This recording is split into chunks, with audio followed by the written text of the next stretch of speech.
اور ہم نے انسان کو مٹی کے خلاصے سے پیدا کیا ہے، پھر اس کو ایک مضبوط اور محفوظ جگہ میں نطفہ بنا کر رکھا، پھر ہم نے نطفے کا لوتھڑا بنایا، پھر لوتھڑے کی بوٹی بنائی، پھر بوٹی کی ہڈیاں بنائیں، پھر ہڈیوں پر گوشت پوست چڑھایا، پھر اس کو نئی صورت میں بنا دیا۔ سو بڑا برکت والا ہے اللہ جو سب سے اچھا بنانے والا ہے۔ پھر اس کے بعد تم مر جاتے ہو،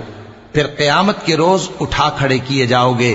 اور ہم نے تمہارے اوپر کی جانب 7 آسمان پیدا کیے، اور ہم خلقت سے غافل نہیں ہیں۔ اور ہم ہی نے آسمان سے ایک اندازے کے ساتھ پانی برسایا، پھر اس کو زمین میں ٹھہرا دیا، اور ہم اس کے نابود کر دینے پر بھی قادر ہیں۔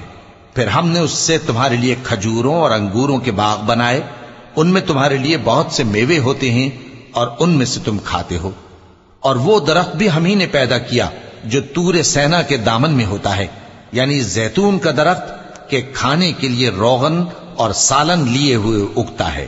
اور تمہارے لیے چوپایوں میں بھی عبرت ہے کہ جو ان کے پیٹوں میں ہے اس سے ہم تمہیں دودھ پلاتے ہیں، اور تمہارے لیے ان میں اور بھی بہت سے فائدے ہیں، اور بعض کو تم کھاتے بھی ہو، اور ان پر اور کشتیوں پر تم سواری بھی کرتے ہو۔